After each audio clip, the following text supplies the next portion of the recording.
तो गाइस ब्रह्मा गुरुकुल में आप सभी बच्चों का मैं मानवेंद्र सिंह स्वागत करता हूं। और लेके आया हूं आपकी जो रोज रोज की क्लास है आई दृष्टि की। तो उस क्लास को लेके आया हूं, तो सभी बच्चे आ जाएं, जुड़ जाएं।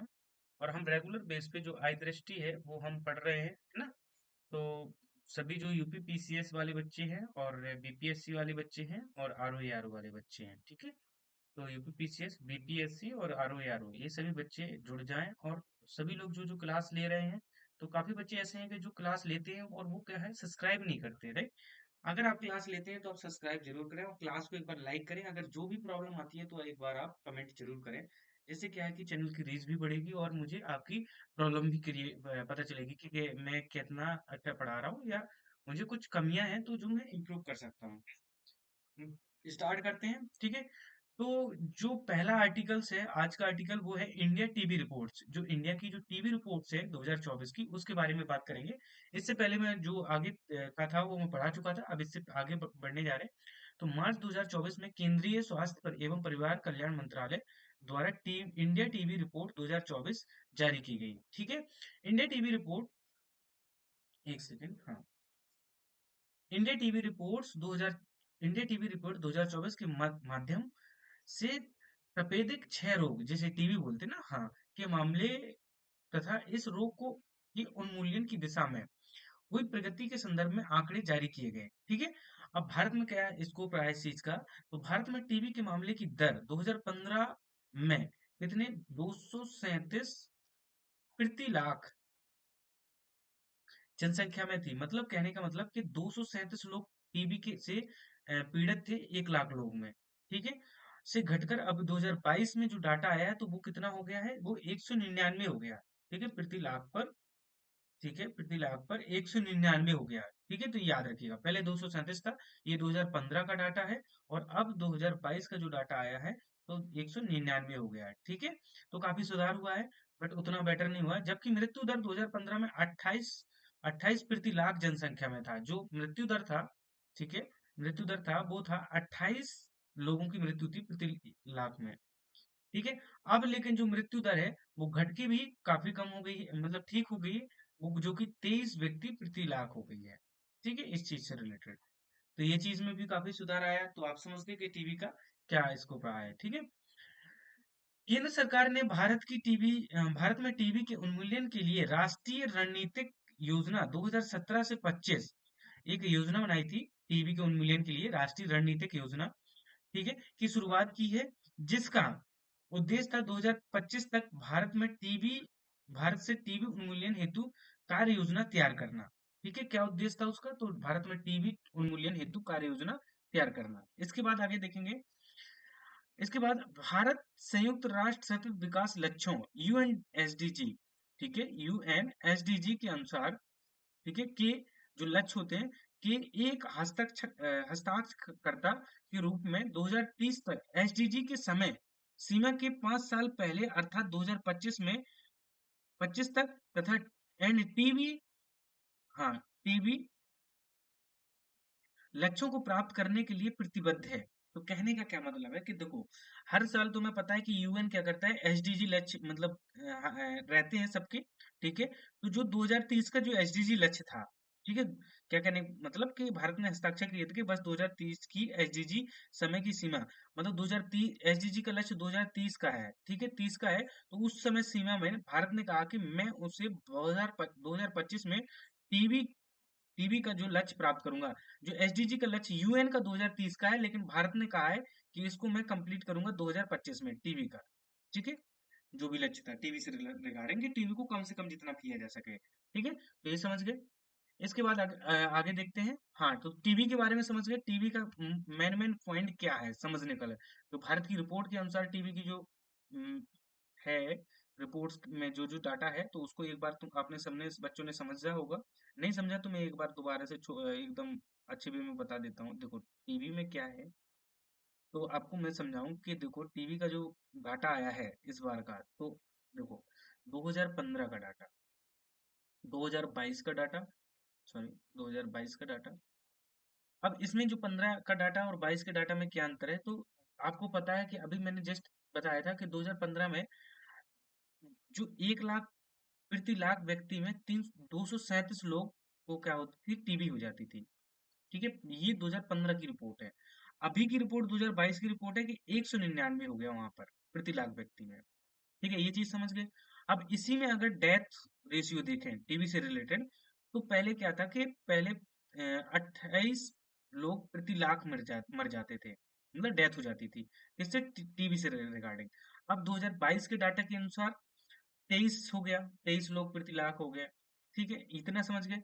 अब तीसरा जो डाटा है, समझने लायक जो तीसरा डाटा है कि एसडीजी का लक्ष्य क्या है, और इसके तहत भारत ने कुछ योजना भी निकाली थी, रणनीतिक योजना निकाली थी 2017 से 25 के बीच के लिए।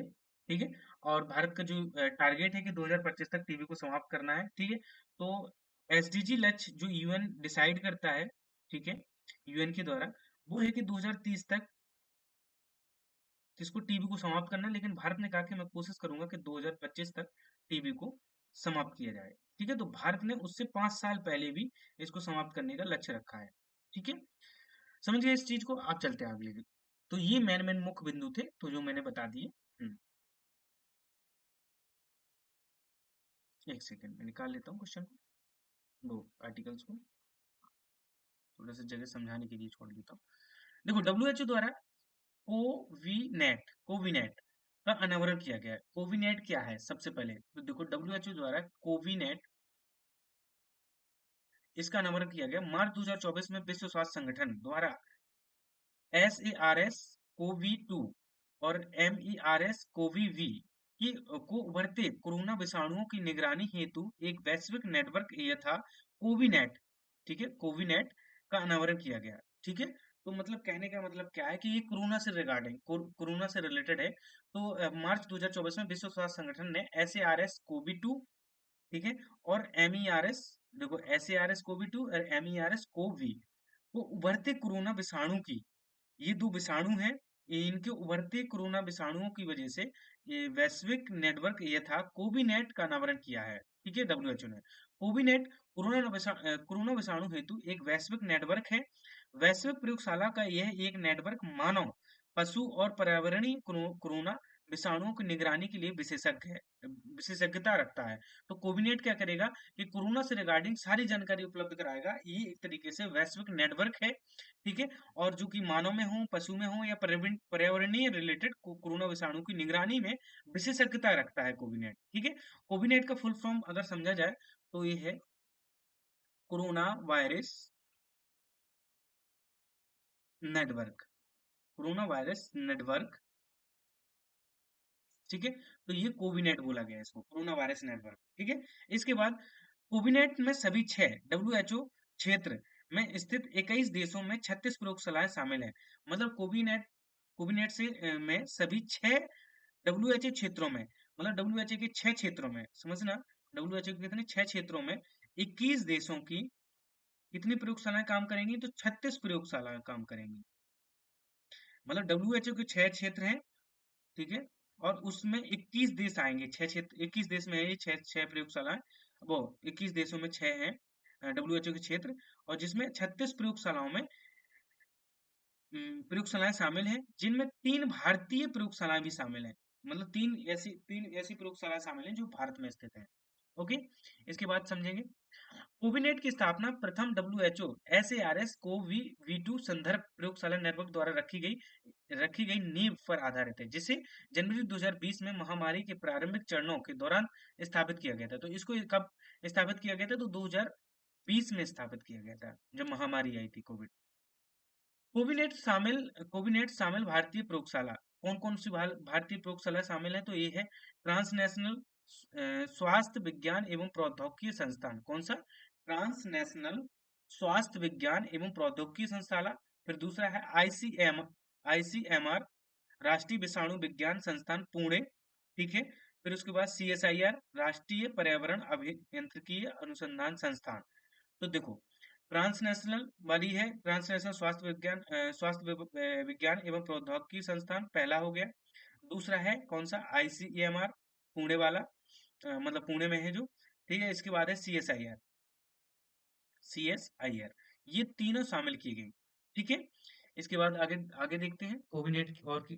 कोविनेट के बारे में और देखेंगे।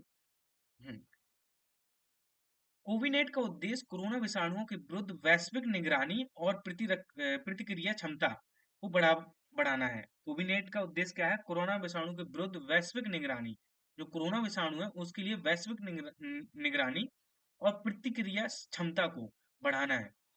कोरोना विषाणु के लिए यह नया वैश्विक नेटवर्क सार्वजनिक स्वास्थ्य महत्व के कोरोना विषाणुओं के का समय पर पता लगने के लिए उस साथ उनकी निगरानी एवं मूल्यांकन सुनिश्चित करना। मतलब कहने का मतलब है, जो कोविनेट है, कोविनेट का मूल काम क्या है? उस कोरोना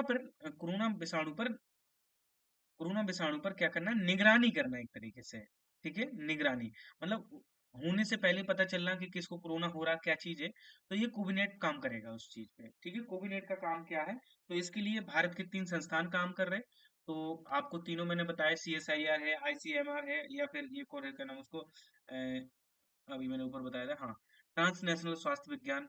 ठीक है, तो ये 3 संस्थान काम कर रहे हैं, तो ये चीज आप समझ गए होंगे। ठीक है, तो कोविनेट क्या है और इस पे काम, तो इस पे टोटल WHO के 6 संस्थान काम कर रहे हैं, मतलब 6 क्षेत्र काम कर रहे हैं, जिसमें 21 देश शामिल हैं और उसमें 36 प्रयोगशालाएं शामिल हैं। ठीक है, इतने बात समझ गए। अब इसके बाद चलते हैं हम अगले पॉइंट की ओर। अगला पॉइंट क्या बोल रहा है? तो अगला पॉइंट बोला है कैप वर्ल्ड। क्या? कैप वर्ल्ड मलेरिया मुक्त। ठीक है, कैप वर्ल्ड मलेरिया मुक्त। तो कैप वर्ल्ड क्या है, समझेंगे इसको। ठीक है, तो अच्छे से समझने की कोशिश करिएगा सभी बच्चे। 12 जनवरी 2024 को विश्व स्वास्थ्य संगठन WHO ने कैप वर्ल्ड को मलेरिया मुक्त देश के रूप में प्रमाणित किया है। ठीक है, क्या मतलब है कि WHO ने, विश्व स्वास्थ्य संगठन ने कैप वर्ल्ड को मलेरिया मुक्त देश के रूप में, कैप वर्ल्ड क्या है? कैप वर्ल्ड देश है। ठीक है, और ये है जो विश्व स्वास्थ्य संगठन द्वारा मलेरिया मुक्त देश के रूप में ये मलेरिया मुक्त हो चुका है। ये किसने प्रमाणित किया है? तो ये WHO ने मलेरिया मुक्त हो गया है और WHO ने इसको प्रमाणित कर दिया। ठीक है, इतना हो गया।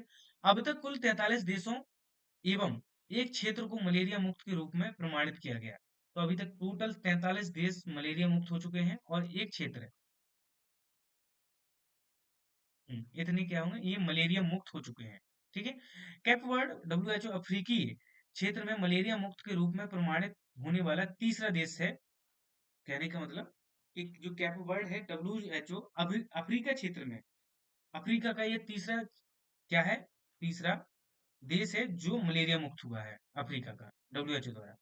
इसके पूर्व पूर्व मॉरिशस 1977 एवं अल्जीरिया 2019 को इस क्षेत्र में मलेरिया मुक्त देश, मॉरिशस 1977 और अल्जीरिया 2019 इस क्षेत्र में मलेरिया मुक्त देश के रूप में प्रमाणित किया जा चुका है। ठीक है, तो ये मॉरिशस को भी कर चुके हैं, अल्जीरिया 2019 में कर चुके थे, मॉरिशस को 1973 में कर चुके थे। ज्ञातव्य है कि कैप वर्ड मध्य अटलांटिक महासागर में 10 द्वीपों का एक द्वीप समूह है। जो कैप वर्ड है वो मध्य अटलांटिक में महासागर में 10 द्वीपों का एक समूह है। ठीक है, तो विश्व मलेरिया रिपोर्ट के बारे में देखेंगे थोड़ा, 2023 की, और भारत के बारे में। तो 30 नवंबर 2023 में WHO द्वारा विश्व मलेरिया रिपोर्ट 2023 जारी की गई। रिपोर्ट के अनुसार वर्ष 2022 में वैश्विक स्तर पर 249 मिलियन मलेरिया मामले दर्ज किए गए। कितने? 249 मिलियन। इतने टोटल वैश्विक स्तर पर, इतने एक वर्ष में, कब? 2022 में मामले दर्ज किए गए 249 मिलियन। समझिए, इसके अतिरिक्त 2022 में वैश्विक स्तर पर लगभग 6,08,000, ठीक है, लोगों की मलेरिया मलेरिया से मुक्त हो गई। ठीक है, हाँ। इसके बाद WMR 2022 के अनुसार दक्षिण पूर्वी एशिया में मलेरिया के कुल मामलों में भारत 66% के लिए जिम्मेदार है। जो WMR 2022 के अनुसार, WMR ने कहा कि भारत के अनुसार दक्षिण पूर्वी एशिया में मलेरिया के देखो, दक्षिण पूर्वी एशिया में मलेरिया के जो मामले हैं, कहने का मतलब दक्षिण पूर्व एशिया में जो मलेरिया के मामले हैं उसके लिए 66% कौन जिम्मेदार है? इंडिया जिम्मेदार है। समझिए कि नहीं? तो मलेरिया की रिपोर्ट समझिए 2023 की, तो टोटल, हाँ, इतने लोगों की 6,08,000 लोगों की मृत्यु हो गई। 6,08,000 लोगों की मलेरिया से मृत्यु हुई है। ठीक है, ये भी याद रखना। और इसके अतिरिक्त 2022 के स्तर पर लगभग, ये बता दिया, 2022 में क्या है कि 249 मिलियन मामले मलेरिया से दर्ज की गए थे। ठीक है, तो ये चीज आप याद रखिए। ओके, चलें इसके बाद अगले। तो अगला फिर तपेदिक वैश्विक तपेदिक रिपोर्ट, अभी तो इंडिया की पड़ी थी, इंडिया की तपेदिक, ये तपेदिक मीन्स टीबी रिपोर्ट होती ना, हाँ बिल्कुल। तो वैश्विक तपेदिक रिपोर्ट के अनुसार क्या है? हम्म, वैश्विक तपेदिक रिपोर्ट है जो 2023 की है। 7 नवंबर 2023 को विश्व स्वास्थ्य संगठन द्वारा वैश्विक तपेदिक रिपोर्ट के अनुसार 2023 को जारी की गई। ठीक है, जारी की गई। अब इसमें क्या है, इसको समझने की कोशिश करिएगा आप बच्चे।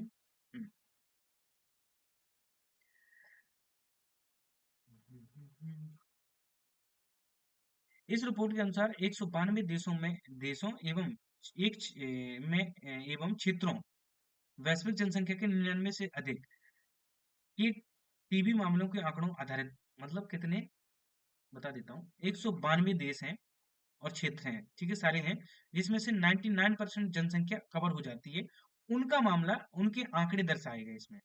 ठीक है, वैश्विक में। तो किन को लिया गया? तो 192 देश, जो कि कितनी जनसंख्या को दिखाते हैं, तो 99% जनसंख्या को दिखाते हैं, उन आंकड़ों को लिया गया।